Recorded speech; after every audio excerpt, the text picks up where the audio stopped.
그 체스를 했던 그때 이제 사진이고요. 이게 이제 딥블루인데요. 그 서치 기법은 패러럴 알파 베타 서치를 썼고요. 이게 이제 미니맥스 서치의 일종입니다. 여러분 이제 게임 이론 배우셨잖아요. 인공지능에서 적대적 생성 알고리즘 같은 경우에는 게임 이론을 써요. 그래서 지금 여러분들이 지금 파편적으로 배운 게 전부 다 연결이 돼 있거든요. 지식이 그러니까 하위 단위로 내려가면 이게 통합됩니다. 통합이 돼요. 그래서 뭐 게임 이론 부분도 여러분들이 뭐 복잡계도 마찬가지고요. 복잡계도 그러니까 인공지능의 학습법을 추정할 때 복잡계 이론이 들어가요.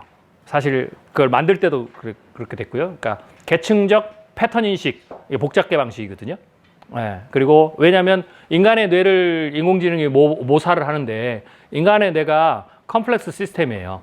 그리고 그 안에 뭐 사이버네틱부터 시작해서 뭐 프랙탈에 이르기까지 다양한 조합들이 있거든요.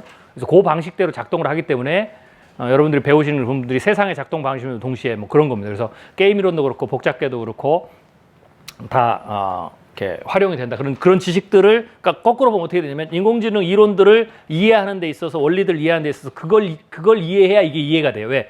이거를 역사적으로 쭉 보면 지금은 딱 나온 거 뭐 알파고마지만 이게 나오기까지 그 수많은 제가 히스토리 말씀드렸잖아요. 그 히스토리 하나하나 발견할 때 전부 다 나는 인공지능 전문가야. 뭐 인공지능 협회를 만들겠지만 그래서 아니라 전부 다 그런 백그라운드를 가진 분들이 그런 데서 배워서 응용해서 하나씩 기술적 구현을 성공한 거예요. 그러니까 그렇게 해서 조합돼서 만들어진 게 인공지능 현재 이론이기 때문에 거꾸로 그걸 다 이해하려면 그 백그라운드 날리지를 가져야 이해가 돼요. 왜? 그 용어를 쓰거나 그 원리를 차용하거나 거기서 그 부분에서 발생했던 문제를 해결하는 방법으로 알고리즘 만들거나 막 이러기 때문에. 그래서 인공지능은 단순하게 컴퓨터 사이언스 지식만 가지고 절대 이해하기가 굉장히 힘들어요. 그래서 어떻게 보면 그걸 이해하는데 이게 통합적인 학문과 학제 간의 연결도가 굉장히 높은 학문이 지금 인공지능 학문이에요. 그래서 그걸 인공지능을 완벽하게 이해하려면 학문 간의 통합적인 지식이 좀 필요해요. 그래서 여러분들이 지금까지 배운 저희가 이제 학기마다 배운 그런 지식들이 다 거기에 응용된다라고 여러분들이 생각하시면 되겠습니다. 이게 이제 딥블루가 썼던 이게 이제 알파 베타 가지치기 프루닝 기법이거든요. 탐색 트리에서 최소 극대화 미니맥스 알고리즘을 적용할 때 평가하는 노드의 수를 줄이기 위한 알고리즘이에요. 그러니까 구글의 알파고가 썼던 알고리즘이 자기네들이 독자로 만든 알고리즘이 아니고요. 이미 그 전부터 쭉 썼던 알고리즘들을 다 개선해서 하는 그런 거다라고 보시면 돼요. 완벽하게 새로 알고리즘을 구현하지 않아요. 탐색도 마찬가지고요. 몬테카를로스 방법도 마찬가지고 다 그렇습니다.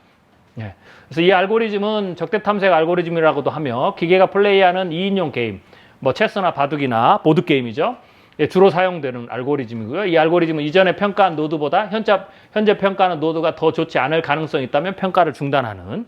그리고 이 노드에 남은 형제 노드와 모든 후손 노드는 가지치기 대해 평가하지 않는다. 그게 이제 알파 베타 가지치기 방식입니다. 그러니까 이 알파 베타 가지치기 방식도 나중에 여러분들이 알파고의 그 서치 방법을 보면 거기에 다 묻어 있어요. 다 들어가 있습니다. 그래서 이런 히스토리들을 이해하시면 훨씬 더 알파고의 기능들을 이해하는 데 도움이 되고요. 이게 이제 미니맥스를 구현하는 부분이고요. 펑션이고요. 이건 또 뭐 나중에. 그리고 이제 역시 여기도 이건 이제 몬테카를로스 트리 서치인데 여기 보시면 줄여서 MCTS라고 합니다. 이제 앞으로 MCTS 나옵니다. 몬테카를로스 트리 서치. 그래서 몬테카를로스 기법을 해서 트리 서치를 하는 건데 이건 이제 베스트 퍼포밍 메소드라고 그러죠. In many challenging games.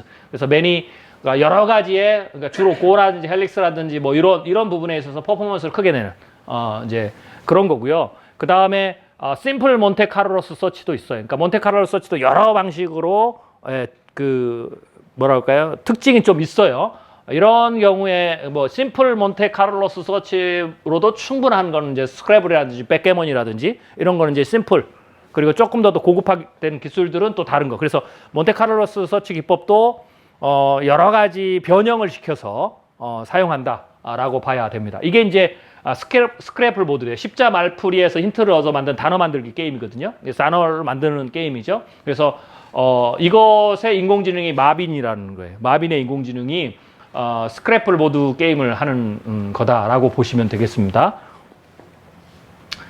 자, 이게 이제 우리 애가 이제 지금부터는 이제 우리의 이제 기억 속에 존재하는 건데요.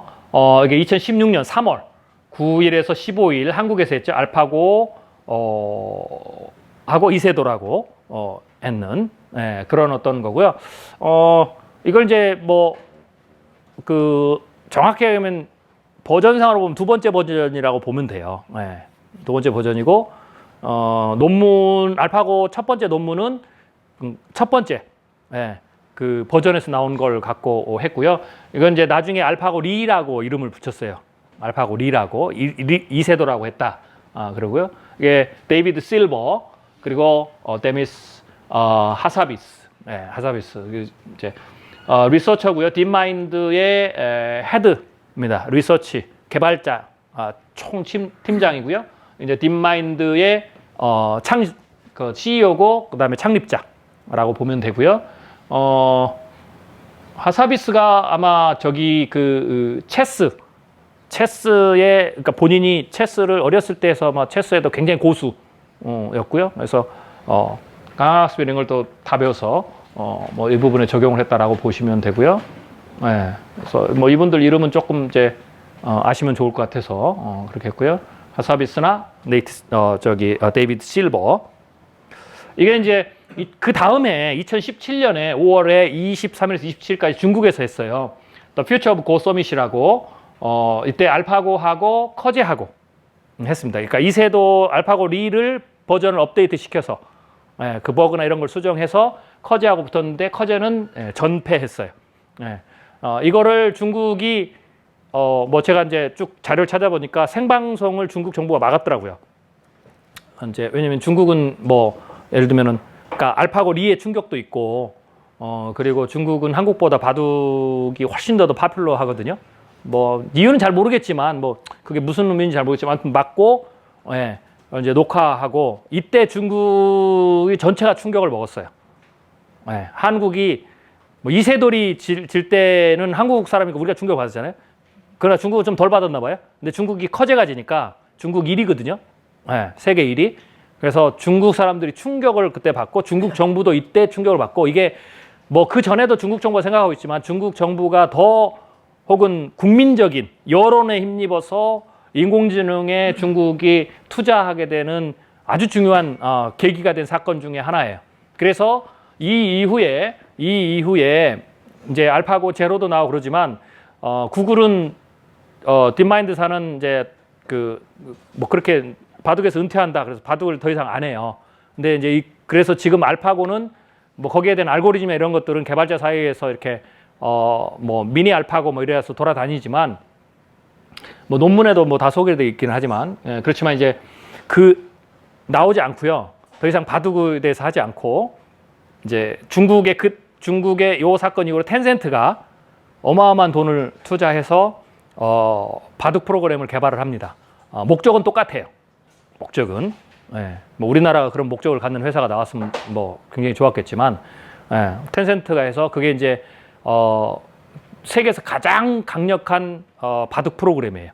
지금 제일 고수. 세계에서 인공지능 바둑 대회를 하거든요. 그래서 사람하고 안 되니까 인공지능끼리 해야 개발력을 높일 거 아니겠습니까? 그래서 그게 이제 절에라는 프로그램입니다. 그리고 이건 절에는 전략적으로 중국 정부가 유출을 막아요. 그래서 절에는 우리가 지금 이제 여러분들이 바둑을 배우시면 뭐 인공지능 바둑이 릴라고 뭐 이런 것부터 이제 있어요. 그래서 보급령이 있거든요. 그럼 여러분들이 컴퓨터에다 깔으셔가지고 하면 프로 기사들이 개인용 컴퓨터 사양 좋은 걸 가지고 그거를 설치해서 이제는 프로 기사들이 우리나라 최고의 프로 기사들이 그런 릴라 제로나 뭐 여러 프로인데 거기하고 대국하면서 배워요. 공부를 걔하고만 해요. 걔하고 해서 배워서 계속 수를 늘려가는 거거든요. 제가 아까 뭐 말씀드렸듯이 협업의 일종이에요. 협업의 일종. 뭐 나중에는 같이 두는 뭐 게임도 나올지도 모르겠지만, 근데 절에는 공개를 안 돼 있어요. 국가 전략적으로. 그리고 절에는 절에는 중국의 국가대표 뭐 들리냐 중국의 국가대표 바둑 국가대표 팀하고만 독점 계약을 맺어서 중국의 국가대표들은 절에를 가지고 훈련을 해요. 네. 이것도 굉장히 중요한 거죠. 특정한 영역에서는 앞으로 예를 들면 훈련을 인공지능하고 하게 되는 거예요. 훈련을. 네. 이제 로봇이 나오거나 아니면 3D 가상 현실이 나오면 예를 들면은 야구 선수들이나 이런 스포츠 선수들도 머릿속에서 그러니까 몸을 다치고 그러면 그걸 뭐라고 그러느냐요? 아무튼 그 가상으로 훈련을 하잖아요. 생각으로. 예. 그런 것처럼 이거를 이제 지금은 혼자 그렇게 하지만 그것도 셀프 트레이닝도 효과가 있어요. 뇌신경 공학적으로. 이미지 트레이닝? 그렇죠. 이미지 트레이닝을 하죠. 이미지 트레이닝을. 그런데 그것도 효과가 있거든요. 왜냐하면 그 이미지 트레이닝이 뭐냐면 뇌의 뉴런 신경 구조를 바꾸는 거예요. 패턴 학습을 바꾸는 거거든요. 그러면 뇌가 어떤 지식만 패턴으로 학습하는 게 아니라 요새 현대에 지금 밝혀진 뇌신경 공학에서는 뉴로사이언스는 인간의 행동도 뇌가 패턴으로 인식을 해요. 기억을 하는 거예요. 네. 패턴으로. 그러니까 글자라든지 이미지 그다음에 소리를 계속 입력시켜서 패턴화 시키는 것만이 아니라 예를 들면 언어를 배울 때도 소리를 계속해서 뇌가 똑같이 뉴런 학습을 통해 가지고 소리를 패턴 계층적 추상화를 해요. 이게 만들어져야 돼요. 이게 이제 언어 발성의 메커니즘이에요. 네. 그러니까 뇌신경 공학적으로 보면 소리를 전부 다 소리가 그 주파수를 전부 다 쪼개요. 그래가지고 그거를 뇌가 패턴 학습을 해요. 그러면 이제 그게 어느 정도 완성이 되면 소리에서부터 시작해서 그 다음에 이제 의미론을 얹거든요. 의미론을 얹을 때는 문자를 집어넣어요.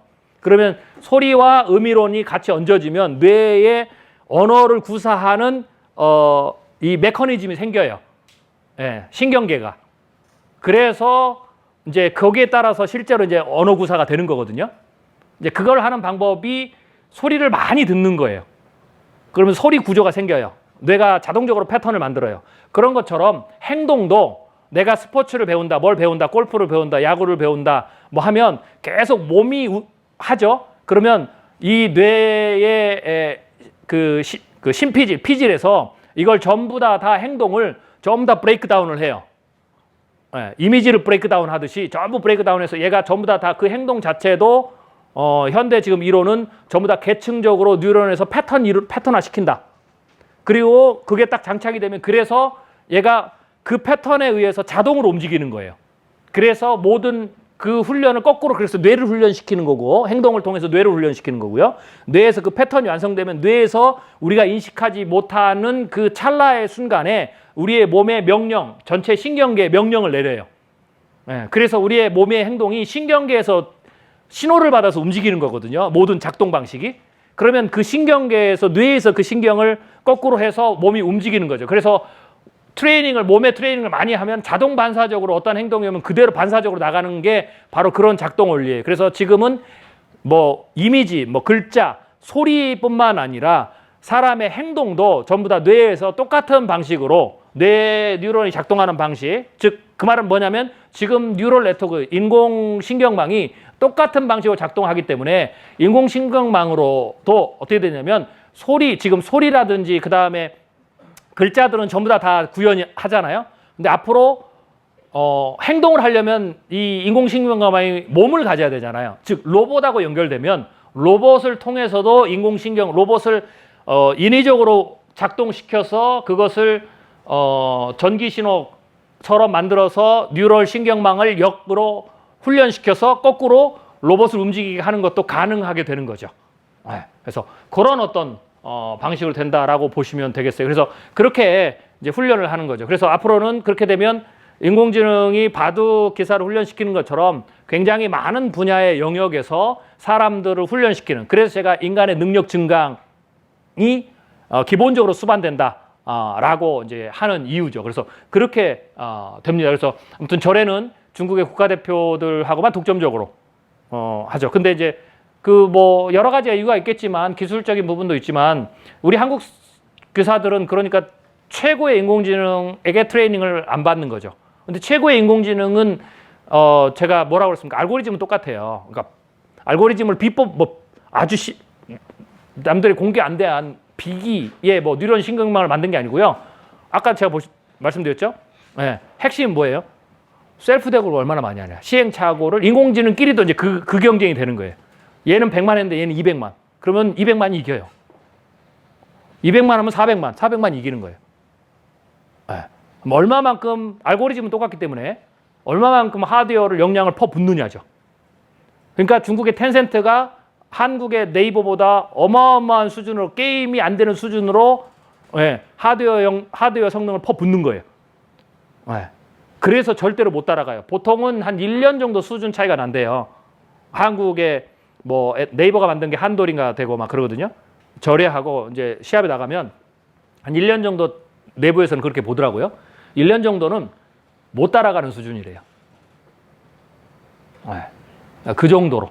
그래서 그렇게 지금 되어 있다라고 보시면 되고요. 이제 이런 그러니까 중요한 거는 이렇게 보셔야 돼요. 제가 이걸 설명드리는 이유는 이게 인간이 이제 인공지능을 사용하는 방법이에요.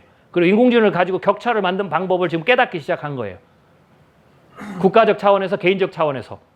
왜? 결국은 국가적 퍼포먼스와 결국은 국민의 퍼포먼스잖아요. 국가와 국민의 퍼포먼스는 국가 전체의 퍼포먼스가 되죠. 바둑은 세계 1위 자리를 계속 고수하는 거지만 다른 분야는 또 다르게 되겠죠. 지금 이제 제가 알파고에서 이번에 최근에 나온 논문이 뭐냐면 딥마인드사에서 반도체를 인공지능이 만들어내는 설계를 그런 쪽으로 좀 가고 있어요. 그러니까 이제 이게 기술 개발에도 특정한 분야에서의 기술 개발에도 인공지능이 쓰이는 거죠. 그러니까 이 강력한 인공지능이 결국은 하드웨어를 얼마만큼 퍼붓느냐에 대한 역량이기 때문에 결국은 그것도 똑같이 처음부터 데이터를 밀어넣고 시간을 돌리고 하드웨어 퍼포먼스를 돌리는 거니까 그게 먼저 할수록 많은 하드웨어 리소스를 집어넣을수록 효과가 먼저 나는, 그리고 그게 나면 격차를 계속 만드는, 그리고 그걸 응용을 하면 다른 산업에서 산업적 격차를 만드는, 기술 격차를 만드는 굉장히 중요한 도구가 되는 거예요. 당연히 전략적으로 하겠죠. 이건 전략적으로 해야 돼. 이건 국가 하드웨어 리소스가 있기 때문에요. 이거는 뭐 우리나라로 보면 삼성 정도나 할 수 있는 그 정도나 돼야 하는 거고, 근데 이제 이건 이제 방송이 지금 이거 외부로 안 나가는 거야. 뭐 삼성은 별로 관심이 없으니까 이거는 사실 국가가 해야 돼요. 수천억 이상을 들어야 되는. 그런 시스템을 만들어야 되는 거거든요. 뭐 우리나라에 그 정도를 낼 수 있는 대기업이 어디가 있어요? 제가 보는 삼성 빼고는 없죠. 그럼 그게 지금 기술 경쟁이에요. 제가 아까 창의력을 오전 시간에 말씀드렸잖아요. 기술 개발은 창의력이에요. 기술 혁신, 비즈니스 혁신 있죠. 그거 자체가 비즈니스 혁신이 산업을 만드는 거거든요. 앞서가는 1등 기업을. 근데 이제 그게 인공지능이 한단 말이에요. 아니면 인공지능과 함께 한다는 거죠. 그러니까 인간의 창의적인 발상, 국민 개개인의 아주 독특한 창의적 발상으로 세계적인 수준에 올라가는 거는 이제 한계에 도달했단 말이에요. 이제는 그거 플러스 인공지능을 써야 되는 시대. 그럼 어떻게 돼요? 국가 간에도 그 인공지능에 대한 리소스 투자가 국가 간의 차이를 크게 낼 것이다 라고 봐야 됩니다. 한국이 지금까지는 그런 게 없고 개인의 창의력인 수준에 의해서 물건을 만들어 팔고 하는 수준에서 한국이 지금 올라왔는데, 앞으로는 한국이 지금과 같은 경쟁력을 그 역량만으로는 갖기가 힘들다. 이렇게 봐야 되겠죠. 혹은 그 유지할 수 있더라도 우리 안에서의 또 G12 안에서의 격차 차이가 크겠죠. 격차 차이가 크다라고 봐야 됩니다. 그래서 그런 부분까지도 여러분들이 좀 생각해서 변화를 좀 보시면 되고요. 이제는 이제 어떻게 됩니까? 뭐 AI는 생명체 인지 메커니즘의 기계적 모방 구현하고, AI를 통해서 인터뷰도 봤죠. 일본의 어떤 기업은 신입사원 인터뷰나 다 AI 인공지능으로 합니다. 그리고 심지어는 그 인사 평가도 인공지능이 해요. 인공지능이 이제 인공지능 눈치를 봐야 될 시대예요. 인공지능이, 그러니까 우리가 컴퓨터 안에서 일을 하기 때문에 그게 가능한 거예요. 내가 뭘 했는지를 인공지능이 추적이 다 가능해요. 쉽게 해서 딴짓을 했는지, 어디 가서 짱 박혀가지고 농땡이를 쳤는지 이제 속일 수가 없다라는 거예요. 생산성 평가가 인공지능이 다 돼요. 심지어는 어떤 회사는 사장의 의사결정의 8, 90%, 대표의 의사결정의 8, 90%를 인공지능에다가 위임하는 그 프로그램을 개발 중이에요. 의사결정의 8, 90%를. 왜 가능하냐? 그 의사결정자가 모든 결제해야 될 사항이 전부 다 아주 뭐 신선하고 아주 밀접하고 뭐 창의적 이런 게 아니에요. 대부분은 동일한 게 올라와요. 시스템상. 똑같은 건데 이번에 또 해야 되면 또 결제해요. 똑같은 또 해야 되고. 그러면 똑같은 말을 계속 해야 되거든요. 지시도 똑같은 걸 또 해야 되고. 그러니까 이 업무가 의사결정자로 올라갈수록 굉장히 많아요. 네, 자동화 시켜도 되는. 그래서 그 부분을 인공지능을 통해서 자동화 시키겠다는 거죠. 올라오는 것과 이메일이나 혹은 내가 내렸던 지시들을 전부 다 얘가 학습을 시켜서 비슷한 사례가 오면 분류를 해서 동일하게 지시를 내리는 거죠. 이메일로 지시를 내리거나 아니면 요새는 이제 요새 있는 알고리즘에 의하면 그 동영상을 30분만 학습시키거나 뭐 하면은 그대로 하잖아요. 똑같은 목소리로. 한국도 뭐 그 기능이 있는데 적대적 생성 알고리즘을 가지고 이제 하는 거예요. 그게 되기 때문에 언택트하고 맞아 떨어지면 어떻게 되겠어요? 예, 화면상으로 이렇게 언택트에서 이렇게 화상으로 열어놓고요. 똑같이 해서 그냥 사장인 것처럼 사장의 아바타가 똑같은 지시를 내리는 거예요. 예, 그 시스템으로 가는 거죠. 근데 이거는 제가 보기에는 굉장히 도움이 돼요. 왜 의사결정자들이 위로 올라갈수록 사실은 아주 특이하고 다른 의사결정을 해야 되는 것은 굉장히 적고 상당수는 반복적이거든요. 패턴적이고. 아마 해보신 분들은 아실 거예요. 뭐 그런 거. 그래서 그런 부분들을 자동화시키는 쪽으로 이제 가죠. 그럼 이제 어떻게 되겠어요? 결제도 인공지능한테 맡아야 되는 거예요. 엄밀히 보면 결제를 인공지능한테 맡는 그런 상황이 되는 거죠. AI가 이제 뭐 어떤 일들을 하게 될 것인가 뭐 이거 예측하는 건데 그냥 이거는 뭐 그냥 하나의 흐름이니까요. 그냥 여러분 눈여겨 보시고요. 폴딩 런드리, 그 이제 인공지능 로봇이죠. 옷을 개주는 뭐 이런 거. 이게 이제 우리가 따져봐야 되겠죠. 저게 사람이 하는 게 돈이 적게 드냐, 저걸 쓰는 게 돈이 적게 드냐, 뭐 이런 거고요. 그러나 대형으로 하는 데는 이게 낫겠죠. 그래서 그렇게 뭐 집안에 저걸 들여놓을 일은 없을 것 같고요. 그 다음에 2024년이 되면 이제 Translating Language 이게 이제 거의 완벽한 수준에 올라가는 거고요. 지금도 여러분 보시면 알겠지만 언어에 따라 조금 차이가 있어요. 그거는 이제 왜 그러냐면 지금 하는 자연어 학습 같은 경우에는 말 뭉치를 가지고 하거든요. 그러니까 거기에 대한 데이터베이스가 필요해요. 그러니까 그 데이터베이스가 많거나 혹은 데이터베이스에서 혹은 구성 자체가 스트럭처 자체가 패턴 인식 자체가 비슷한 언어들은 훨씬 더 빨리 돼요. 그래서 영어 같은 경우에도 스페니쉬라든지 뭐 이런 쪽으로 번역을 상호하는 데는 굉장히 높은 수준이고요. 구글에서도 우리가 한글을 영어로 할 때는 조금 떨어져요, 많이. 그래도 옛날보다는 굉장히 많이 좋아졌어요. 근데 한글을 일본어를 한국어로 바꿀 때는 훨씬 좋아요.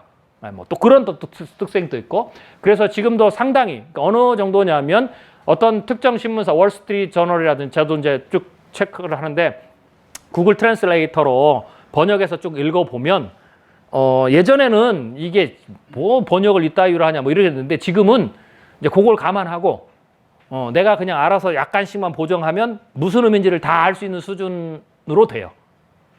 지금도. 지금도. 이제 그렇게 되면 앞으로 4, 5년만 지나면 어떻게 됐어요? 완벽한 수준으로 된다라는 거죠. 완벽한 수준으로. 이제는 이제 남은 영역은 뭐냐? 이런 경우에는 창의적인 번역을 해야 되는 영역만 인간이 하게 되는 거죠. 그리고 노멀한 번역들은 인공지능이 전부 다 하게 되는 그런 거죠. 그러니까 이것도 이제 하나의 도구가 되겠죠. 그래서 월드와이드하게 소통, 언어의 장벽만 없으면 내가 훨씬 더 빠르게 시장을 확장해 가거나 혹은 시장에 진입할 수 있다라고 생각했던 사람들은 이제는 그 언어의 장벽이 완벽하게 사라진다. 그래서 내가 뭐 한국말로 하든 어쩌든 아니면은 뭐 그것도 귀찮다면 내가 가지고 있는 수많은 데이터들을 학습을 시키면 얘가 거기에 맞게끔 기본적인 데이터를 만들든지 자료를 만들든지 아니면 나와 똑같이 자막을 달기 싫으면 자막을 만들어 놓고 나와 똑같은 아바타를 동영상 훈련시켜서 직접 내 입으로 영어를 구사하고 중국어를 구사하게 할 수도 있다. 그러면 이제 소통들이 굉장히 커지겠죠. 그런 어떤 이제 일들이 일어나는 거죠. 그런 부분들이 뭐냐면 제가 약간 비즈니스 혁신 부분이에요. 누군가 아이디어를 그렇게 만들면 뭐 되는 거죠. 그게 한 2024년, 그러니까 앞으로 4, 5년 정도면 현재 추세로 봤을 때는 거의 평범한 인간 수준까지는 거의 간다. 실제로 이미지 인식 같은 경우에는 레즈넷이나 그 이후 나오는 이미지 인식, 구글 프로그램 이런 데 페이스북은 거의 인간의 이미지 판독 퍼센테이지를 능가합니다. 네. 그러니까 사람의 능력을 이미 넘었어요. 네. 그래서 소리 부분도 그렇고 이제 번역 부분도 머지않아 넘어간다. 보통 사람들의 수준을 넘어간다. 이렇게 보면 됩니다. 네. 그 다음에 이제 2026년이면 writing high school essay, 고등학교 수준의 중고등학교 수준의 에세이는 인공지능이 쓴다. 네. 그러면 이제 이때에 입시에 필요한 에세이를 평가하는 사람은 전략이 또 바뀌어야 되겠죠. 네. 도전과 응전이에요. 지금은 대리 전문가들이 논술 강사들이 써주는 거를 이제 사정관들이 찾아내야 되는데 이때는 인공지능이 쓰는 거를 어떻게 찾아내느냐 뭐 이런 것도 고민해야 될 거예요. 그 다음에 드라이빙 트럭, 그러니까 트럭 같은 경우는 2027년 정도 그러면 가장 먼저 현재 무인 자율주행 자동차, 그러니까 사람이 들어가지 않고 완전 자율주행 자동차를 처음부터 곧바로 승용차에 들어가지 않고요. 가장 먼저 지금 쓰는 게 이런 운송수단, 그러니까 일정한 루트에 의해서 조절 가능하면서 할 수 있는 운송수단에 씁니다. 그래서 트럭이 지금 가장, 그리고 미국 같은 경우에는 회사 입장에서는, 물류회사 입장에서는 굉장히 많이 드는 비용이거든요. 그런 부분들을 이제 하나씩, 즉 비즈니스적으로, 상업적으로, 커머셜하게 이득이 큰 데부터 들어간다라고 보면 돼요. 네, 비즈니스 혁명은. 그래서 순서를 생각할 때에도 여러분들이 어떤 변화가 먼저 일어날 것인가 생각할 때에도 그런 어떤 세상의 작동 방식대로 생각하면 조금 더 시나리오가 정교해지는 거고요. 그 다음에 2049년 정도가 되면 이제 20년, 30년 후가 되겠네요. 베스트셀러도 인공지능이, 이제 소설까지도 완벽한 더 뛰어난 창작까지도 가고, 그 다음에 의사처럼 수술을 인공지능 스스로가, 지금은 이제 의사가 로봇 기계를 움직여서 하겠죠. 그렇지만 2053년 정도 되면 그 정도도 기술적으로는 가능하지 않을까 이렇게 예측도 하고요. 그 다음에 2060년이 되면 인간의 거의 모든, 기술적으로는 인간의 거의 모든 현재 수준의 인간의 거의 모든, 그때 가서 인간으로 다 대체되지 않죠. 제가 뭐라고 했습니까? 이 기술이 나오면 인간은 지금 하는 일을 인공지능에게 맡기고 또 인공지능이 인간을 학습시켜서 인간은 다른 일을 하는 거죠. 그러니까 요 정반합, 이걸 보셔야 돼요. 그렇지만 현재 수준의 일들은 인공지능이 충분히 가능한 시기가 된다라고 봐야 됩니다. 네. 자, 이런 측면에서 이제 지능혁명을 생각해야 되고요. 이런 측면에서 제가 지능, 자율, 영생, 그리고 인공지능은 AI, 그 다음에 몸이 로봇이고, IoT가 신경망이 되고요. 그 다음에 그 가상세계가 옆에 붙어 있죠. 데이터 이렇게 연결돼서 가는, 이걸 전체를 지능혁명이고, 이 기술이 지능과 자율과 영생에 쓰인다. 라는 부분이죠. 영생은 생물학적 영생과 디지털 영생, 이런 부분들이고요. 요 근래 제가 이제 자가격리를 하면서 넷플릭스를 봤거든요. 거기에 아마 여러분들 보시면 좀 흥미가 있는데, 먼 미래인데요. 인간의 뇌의 기억을 전부 다 다운로드 받아가지고 이만한 칩에다가 심어요. 그 안에는 이제 그 인간의 뇌의 네트워크처럼 그 아주 작은 네트워크 있는데, 신경망인데 그 신경망을 그대로 하는 거죠. 예를 들면 인간의 커넥톰을 뇌 지도를 그대로 복사해서 동일하게 하드웨어에다 넣어가지고 만드는 거거든요. 그러면 이제 의식 체계가, 기억 체계가 거기 들어가 있겠죠. 패턴이. 그것을 계속해서 백업을 받아요. 데이터베이스 백업을 받아서 계속 이제 살아생전에 백업을 하는데, 그럼 이제 기억이 계속 저장이 되죠. 그러고 나서 인간의 육체는 오래 못 가니까 육체를 이제 나이가 들면 육체를 클론하는 거예요. 내 육체를 클론해서 만들든지 아니면 다른 사람의 육체를, 내가 만들고 싶은 육체를 클론을 해요. 돈이 없으면 이상한 육체에 들어가고요. 그다음에 그 돈을 사요. 그리고는 이쪽 척수, 이 신경망에 올라간 여기에다가 그 칩을 심어요. 예, 그래서 계속 육체를 바꾸면서 그러면서 이제 이 기억은 계속해서 백업을 하죠. 100년, 200년, 300년 계속 백업을 하고 때에 따라서 육체를 바꿔요. 그리고 또 어떨 때는 육체를 강하게 만들어요. 예, 뭐 군인의 전사의 육체라든지 막 이런 거.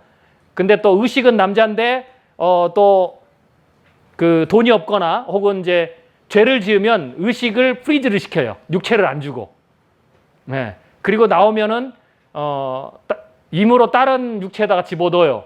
그래서 여자인데 남자 육체를 갖고 막 다니기도 하고, 예, 뭐 애인데 할머니 육체 안에 들어가 있고 막. 그래서 그런 예, 그런데 그렇게 해서 새로운 계층이 생겨요. 이때는 가장 오래 사는 계층, 예, 자기 몸을 가지고 계속 오래 사는 계층이 생겨요. 부자들이 더 좋은 몸을 갖는 거죠. 그래서 그 사람들의 집단을 무두셀라라고 그래요. 예, 성경에서 가장 오래 산, 그러니까 수백 년을 사는 거예요. 수백 년을. 예, 이제 그런 영화가 있더라고요. 예, 그러니까 이게 바로 디지털 영생이에요. 그리고 여기다 클론 기술, 바이오테크놀로지 기술들을 가지고 하는 거죠. 그런데 제가 그걸 보면서 그 영화가 던지는 메시지가 있더라고요. 저도 그것까지 생각해보지 않았는데 우리는 마냥 그런 시대를 안 사니까 오래 살면 너무 좋다고 생각하잖아요. 그런데 그렇게 살다 보니까 이분이 작가가 굉장히 시나리오를 잘 썼는데 지금은 사람들이 영생을 못하니까 영생하는 게 최고의 바람이고 꿈인데 이제는 영생을 하니까 최고의 바람은 죽는 거예요. 최고의 바람이.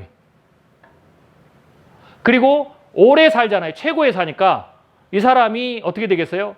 부가 계속 부의 이 불균형 분배가 계속 가속화돼요. 그래서 부자는 더 계속 부자가 되는 거예요. 그래서 걔네들만 따로 하늘에다가 도시를 만들고 살아요. 네. 생각해보세요. 워렌 버핏이 세계 최고의 투자자잖아요. 어마어마하잖아요. 세계 2위, 3위에 뭐 수백 조를 가지고 있잖아요. 근데 워렌 버핏은 이제 곧 인간의 수명을 다 해요. 한 50년 동안 돈을 번 거거든요. 그래서 워렌 버핏이 자기만한 자기 뭐 자녀들도 거기 관심도 없지만 자기만큼 그렇게 투자 역량을 가진 사람이 없기 때문에 워렌 버핏이 뭐 유언처럼 요새 말하는 게 뭐냐, 미국의 인덱스 주식에다 묻어놔라.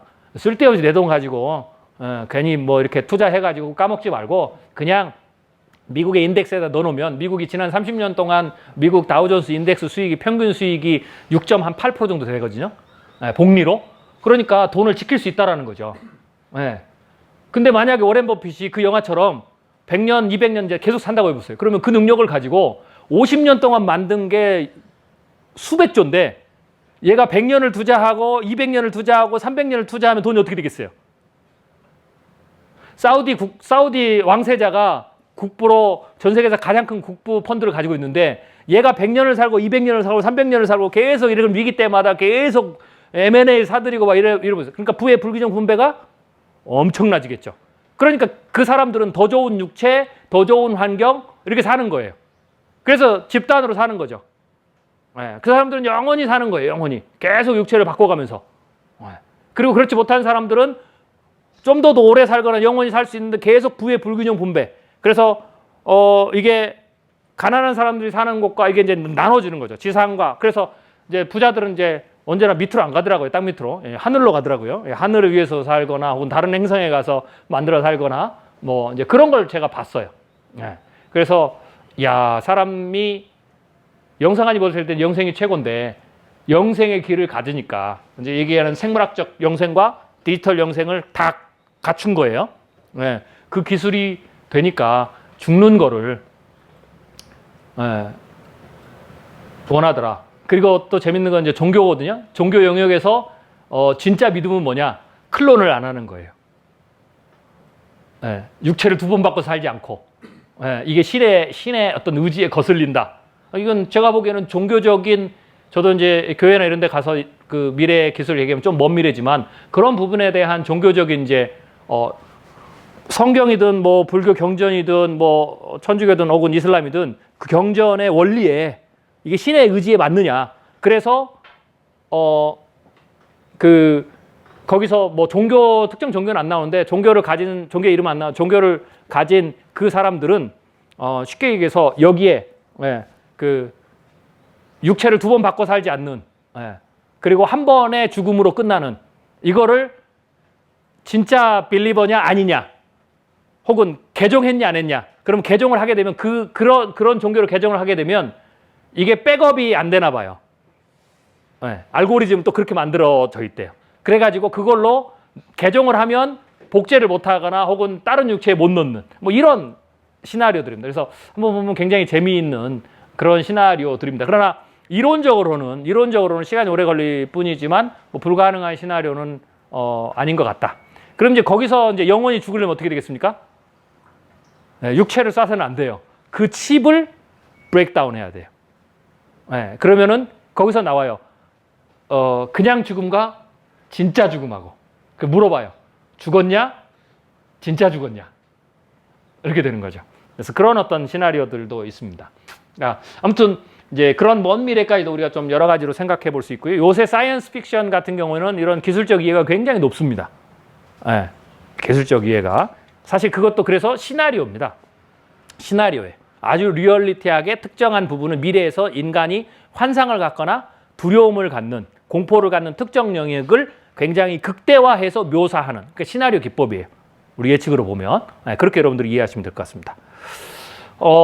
인공지능에 대한 뭐 신화적인 것들이 있습니다. 그걸 몇 가지를 좀 설명을 하면 2100년까지 슈퍼 인공지능이 가능하다 혹은 불가능하다. 뭐 이게 이제 뭐 미스 신화라고 얘기하는데 뭐 팩트는 뭐 수십 년 안에 뭐 가능할 수도 뭐 있다. 혹은 100년 이상 걸릴 수도 있다. 뭐 이런 거예요. 네, 그래서 그거는 찬반이 분분하다. 뭐 이렇게 이해하면 될 것 같고요. 그 다음에 뭐 신화적 요소, 환상적 요소로 나오는 것은 AI는 러다이트 운동처럼 기후에 불과하다. 뭐 이걸 이제 미스라고 표현했는데 뭐 일부에서는 그렇지 않다. 뭐 지금 이렇게 얘기하는 거고요.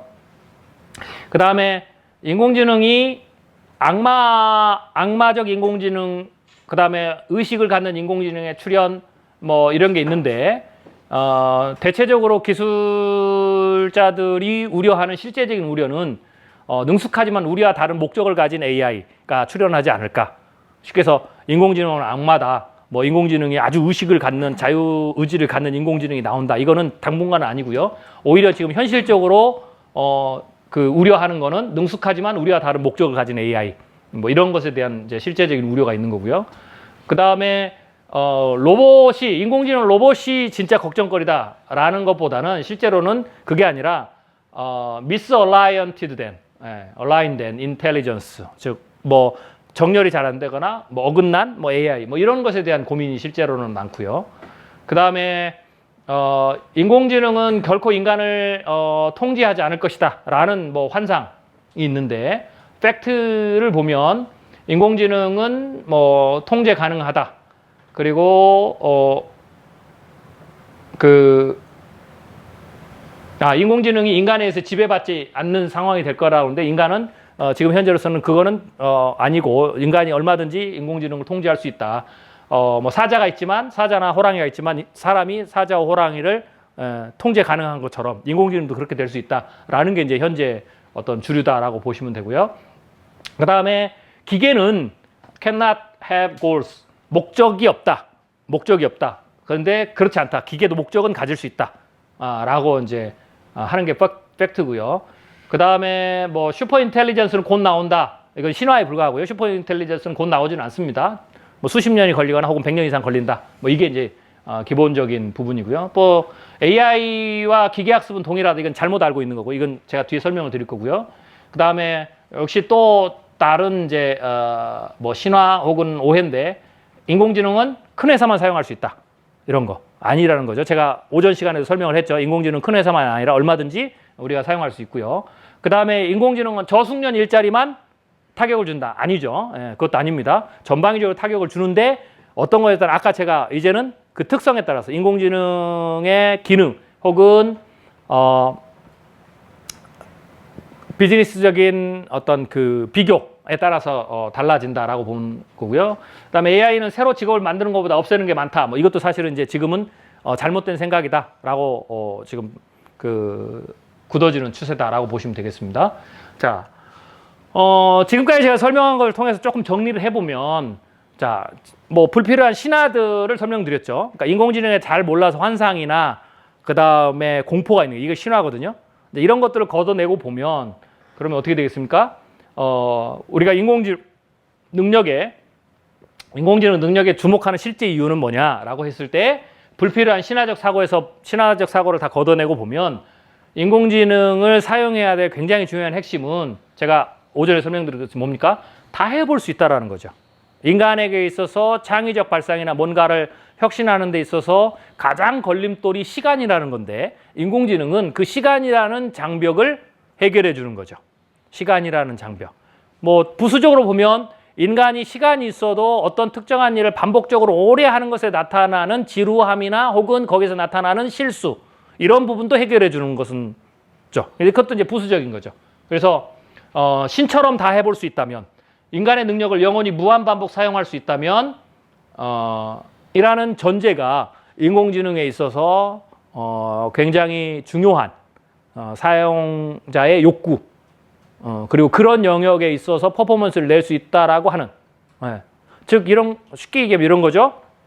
다시 정리하면 내가 저 문제가 뭔지를 정확하게 알아요.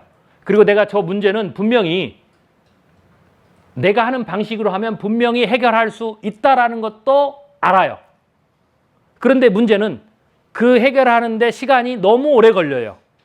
분명히 저건 해결이 가능한데 100년이 걸릴지 200년이 걸릴지 모른다는 거죠. 이런 문제에 봉착했을 때 인공지능이 탁월한 성능을 낼 수 있다는 거죠. 그리고 내가 풀 수는 있는데 너무 오래 걸린다는 거죠. 근데 그걸 인공지능을 하면 순식간에 할 수 있어. 이 부분도 역시 인공지능을 통해서 사용할 수 있는 접근 영역 중에 하나라는 거죠. 근데 이게 새삼스러운 게 아니에요. 우리가 이미 그렇게 해왔어요. 왜? 컴퓨터를 그래서 쓰는 거예요. 컴퓨터를. 수십만 자리의 곱셈을 수십만 개 숫자를 곱하는 거를 할 수 있어요. 인간이 왜 못하겠어요? 시간이 오래 걸리죠. 그리고 주의 집중이 굉장히 필요해요. 하다가 잠깐 졸거나 실수하면 처음부터 다시 해야 돼요. 못하는 게 아니에요. 근데 그걸 어떻게 돼요? 컴퓨터는 순식간에 해내죠. 곧바로 에러 없이. 그래서 우리가 컴퓨터를 써요. 그런 일에는. 그리고 그런 일이 뭐냐를 인간이 계속해서 찾았어요. 그리고 그런 일을 어떻게 했어요? 컴퓨터의 연산 능력, 즉 해서 컴퓨터가 작동하는 로직은 발전하지 않았어요. 정확히 하면 컴퓨터는 뭐가 발전했냐면 연산의 퍼포먼스, 성능이 발전했죠. 속도가 발전했을 뿐이에요. 로직은 초기에 개발한 걸로 끝. That's it. That's it. 그러면 어떻게 했어요? 인간의 문제를 푸는데 컴퓨터가 인간의 문제를 맞추는 쪽으로 가지 않았어요. 그랬죠? 잘 보세요. 컴퓨터가 인간의 문제를 푸는데 알아서 지가 막 발전을 해가지고 지가 막 로직을 바꾸고 막 발전을 해가지고 인간의 문제를 푼 게 아니에요. 컴퓨터는 로직은 그대로 있는 거예요. 어떻게 보면 직렬 처리 방식으로 그대로 그냥 원시적으로 계속 있어요. 아주 원시적인 거예요. 사실 병렬보다는 비효율적이에요. 그런데 얘가 컴퓨터 성능, 하드웨어 리소스, 연산 처리 속도를 리소스를 막 향상시키고 그걸 가격을 떨어뜨리면서 얘가 간 거예요. 그러니까 굉장히 비효율적인 연산 구조 방식인데도 불구하고 그것을 고치지 않고 성능을 퍼포먼스 속도를 올리면서 따라간 거죠. 컴퓨터는 그것만 한 거예요. 그런데 이제 왜 세상을 바꿨느냐? 인간이 자기의 업무를 컴퓨터를 그 로직을 바꿔서 인간이 할 수 있도록 로직을 바꾸는 게 어려우니까 그건 원시적인 수준으로 아주 단순하고 지금 보면 비효율적인 수준으로 그대로 놔두고 어떻게 돼요? 인간이 내 문제를 컴퓨터가 풀 수 있게 만들어버린 거예요. 바꾼 거죠. 그래서 어떻게 돼요? 컴퓨터가 인간의 상당수의 일을 대신하는 거예요. 이게 비즈니스 제가 혁신이라고 그랬어요. 인공지능도 그렇게 될 거라 보시면 돼요. 그래서 인공지능 알고리즘이 원시적이기 때문에 인공지능 알고리즘이 그것만을 할 수 있는 거 비효율적이기 때문에 인간의 문제를 푸는데 한계가 절실하다. 모든 문제를 푸는 데는 엄청나게 오랜 시간이 걸린다라고 말하면 안 된다는 거예요. 왜? 이미 우리는 그런 방식으로 기술을 사용하지 않았기 때문에 최근의 기술인 컴퓨터조차도. 그래서 거꾸로 인간이 자기의 문제를 컴퓨터가 그걸 잘하니까 그 능력을 최대한 활용하려고 그 기능을 최대한 활용하려고 인간이 자기의 문제를 컴퓨터가 풀 수 있게끔 바꿔버린 거예요. 그리고는 컴퓨터는 그 원시적인 로직을 가지고 문제를 계속 풀어나간 거죠. 대신 그 업무가 많고 그걸 더 빠르게 내야 되니까 연산 속도를 빠르게 한 거고. 네. 연산 속도를 빠르게 한 거고. 좀 더 생각하면 하드웨어의 집중도를, 하드웨어 성능을 늘린 거고. 네. 그래서 제가 보기에도 인공지능도 앞으로 뉴럴 네트워크도 지금 이제 칩도 병렬 칩을 만들죠. 네. 뉴로모픽스 해가지고. 네. 그 성능이 늘어나면 어떻게 되겠어요? 로직은 지금 중에서 몇 가지 새로 개발되겠지만 대충 그 아류거든요.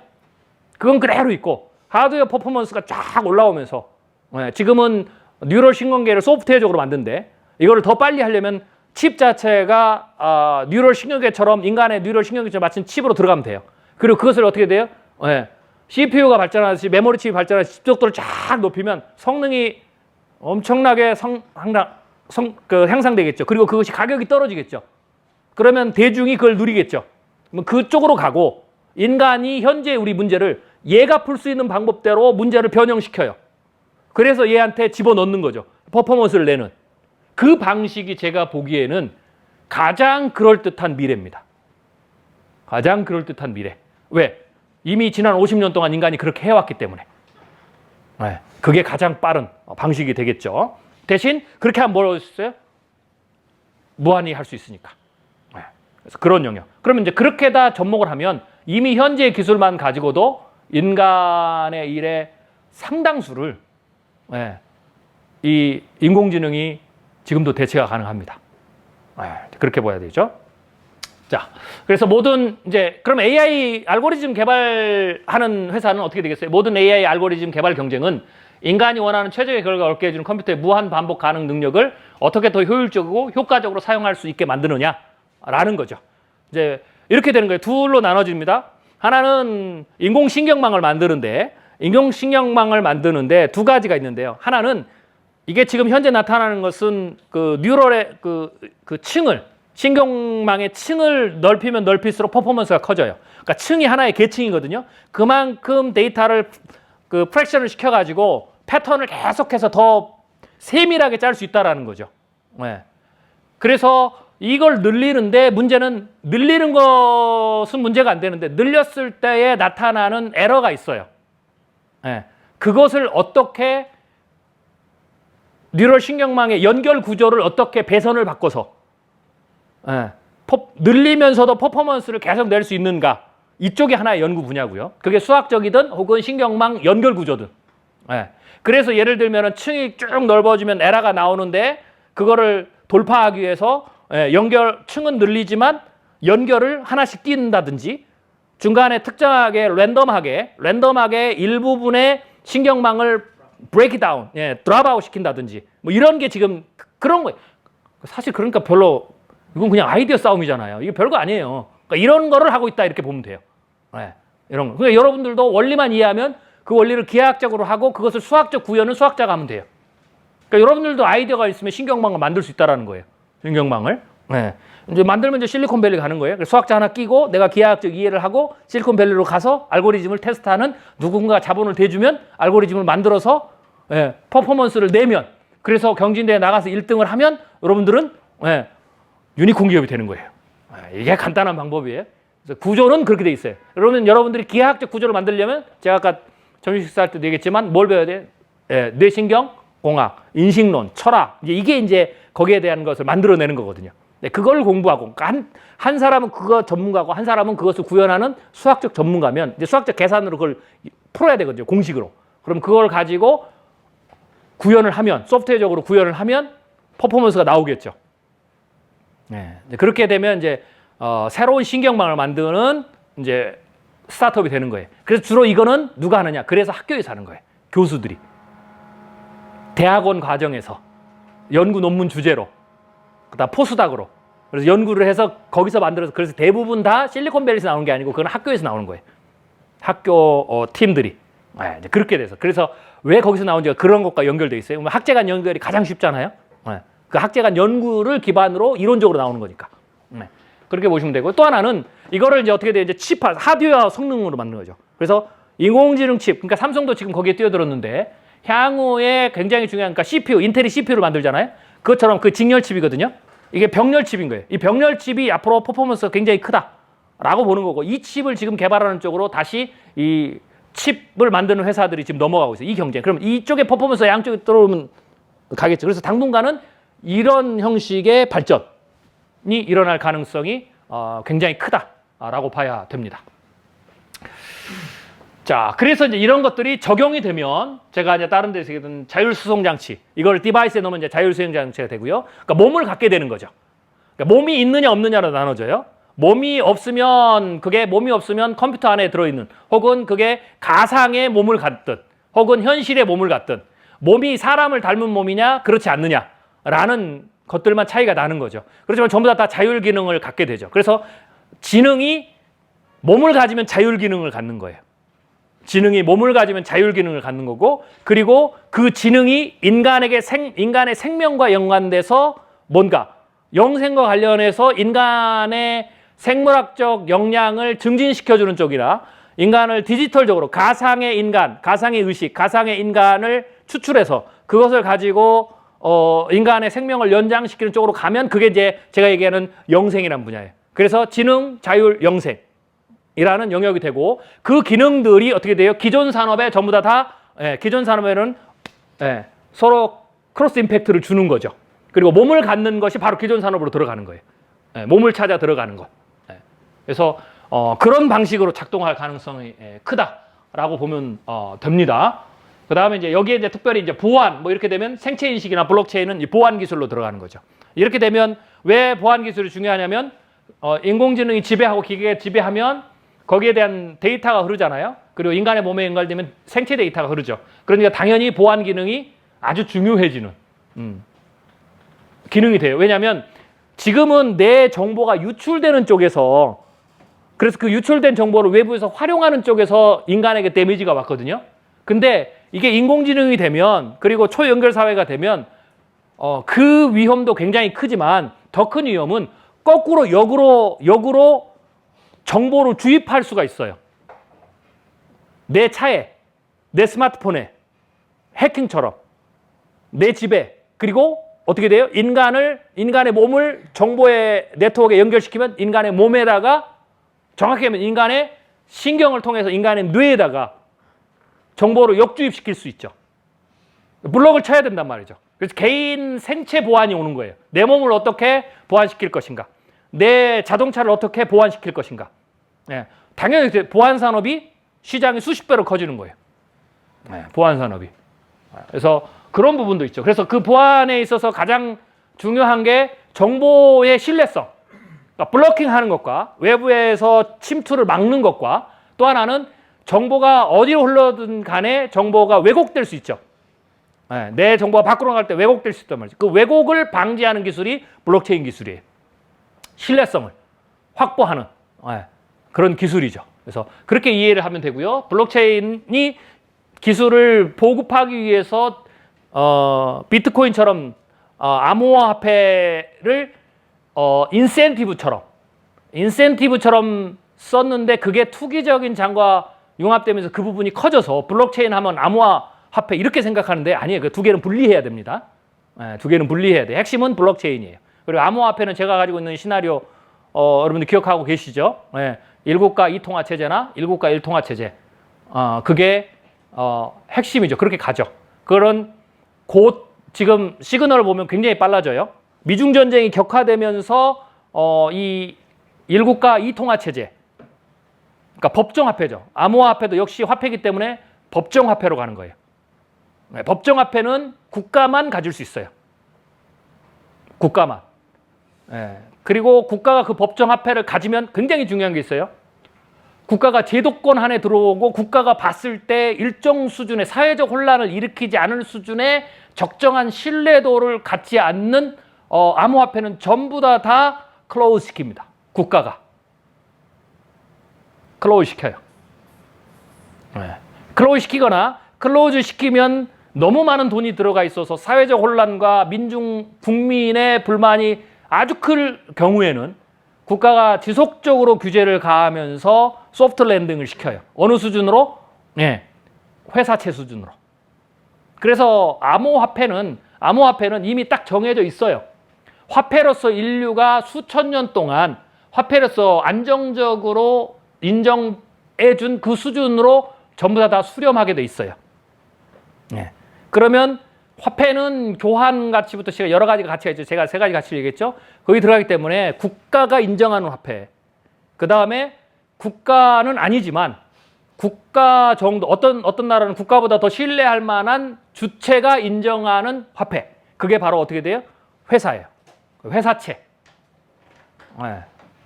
그래서 비트코인도 살아나면 그 정도 수준에서 다른 데와 합병을 시키면서 살아남게 할 가능성이 굉장히 높아요. 그런 어떤 신뢰할 수 있는 데와 어태치가 되지 않는 모든 화폐는 국가가 전부 다 규모가 작거나 뭐 이런 부분들은 사회적 혼란을 만들 수 있는 데는 전부 다 때가 되면 전부 다 스탑시킵니다. 그러면은 그것의 그 전환, 획기적인 전환점은 뭘까요? 가장 중요한 시그널이 국가가 디지털 화폐를 공식화할 때.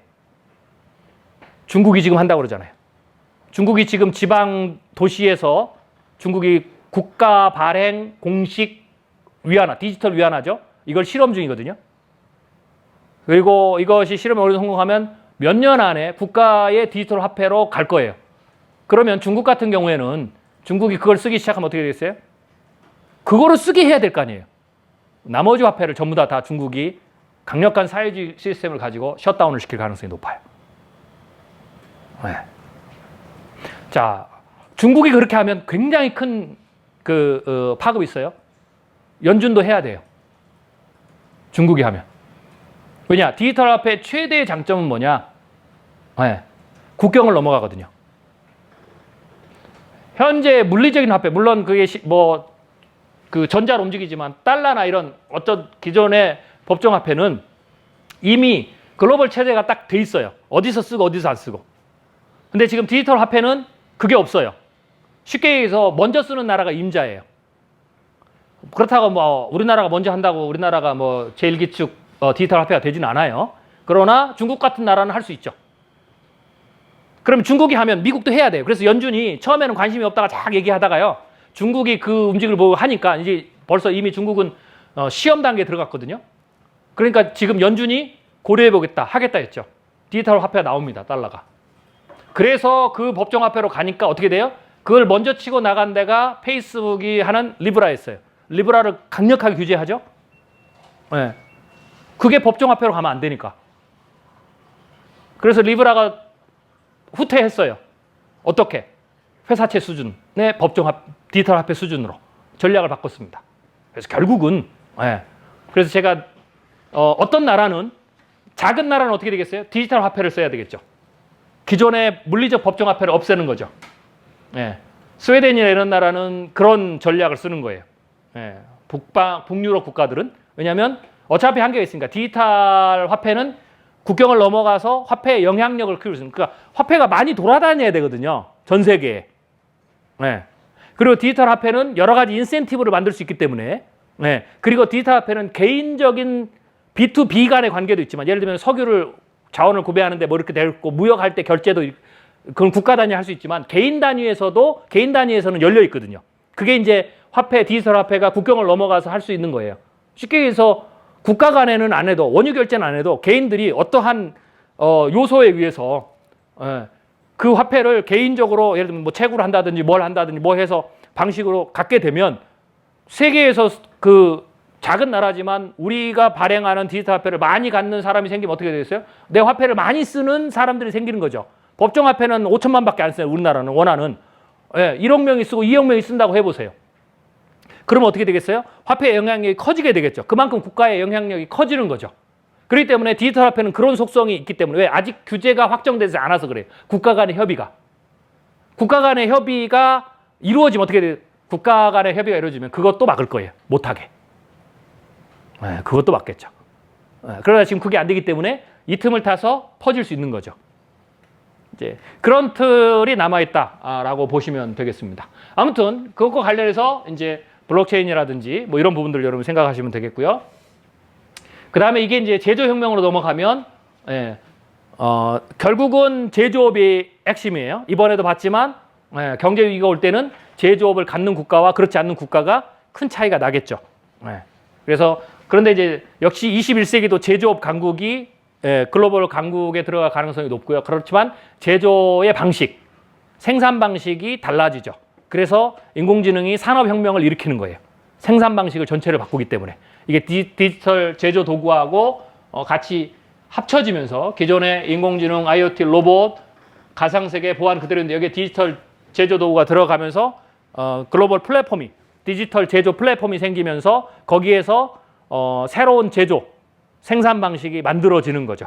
네. 그러면은 이거는 사실 산업혁명이라고 얘기해도 돼요. 생산 방식의 발전이 아니라 생산 방식의 혁신이에요.